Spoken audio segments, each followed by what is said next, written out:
Pourquoi créer une entreprise dans le métaverse? Les particuliers effectuent des achats hors ligne en visitant des magasins et des événements depuis un certain temps. Avec l'essor des plateformes de commerce électronique, de nombreux acheteurs se sont tournés vers Internet pour effectuer des achats. Il y a environ 2,14 milliards d'acheteurs numériques dans le monde. L'espace de commerce électronique se composait d'interfaces 2D avec des prix, des images statiques et des listes de produits. Le métaverse vise à aller plus loin en créant un espace virtuel immersif permettant aux entreprises de s'engager pleinement avec leurs clients. Le métaverse offre une nouvelle façon pour les entreprises de se connecter avec les utilisateurs du monde entier. La plupart des métaverses ont leurs économies virtuelles intégrées où les utilisateurs peuvent acheter des produits numériques et réels, ce qui en fait une opportunité lucrative pour différentes entreprises. De grandes marques telles que Gucci et Nike ont déjà développé leur métaverse où les clients peuvent entrer dans le métaverse et jouer à des jeux, parcourir des accessoires numériques et effectuer des achats pour des articles réels.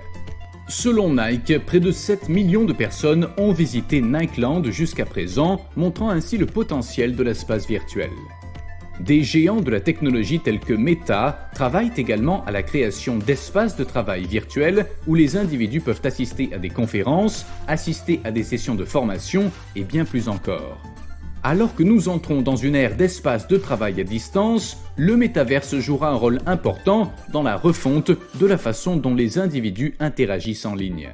Par exemple, vous pouvez utiliser un casque VR pour entrer dans le métaverse, pour entrer dans une salle de conférence virtuelle et après la réunion, vous pouvez entrer dans votre bureau virtuel pour effectuer des tâches quotidiennes. Le métaverse offre une chance d'interagir sans barrière et d'établir une communication sans frontières. Cela peut grandement profiter aux entreprises de métaverse qui cherchent à exploiter pleinement le potentiel de cette nouvelle révolution numérique. Comment démarrer une entreprise métaverse en 4 étapes? Étape 1, créer un persona client. Identifiez le type de client avec lesquels vous essayez de vous connecter. Un persona client contient divers éléments tels que la démographie, le pouvoir d'achat, les intérêts, les préférences, etc.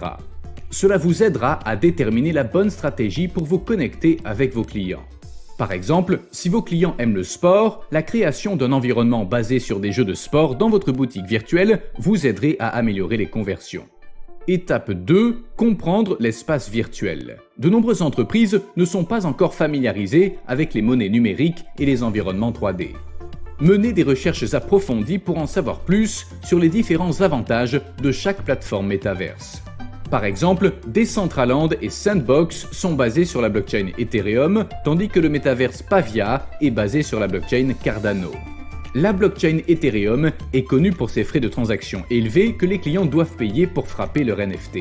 Cela peut être un obstacle aux achats coûteux, il peut donc être intéressant d'envisager d'autres plateformes à la place. Chaque plateforme a sa devise dans le jeu qui peut être échangée contre de l'argent réel sur différents échanges cryptographiques. Étape 3, créer différents canaux de marketing. De nombreuses entreprises ont déjà exploré divers canaux de marketing pour se promouvoir. Cependant, le marketing dans le métaverse sera difficile car les entreprises doivent faire connaître leurs espaces virtuels. Une stratégie de marketing d'entreprise holistique métaverse serait nécessaire pour produire un contenu engageant afin d'attirer le bon public. Il est recommandé de s'assurer d'avoir une bonne présence numérique avant d'entrer dans le métaverse.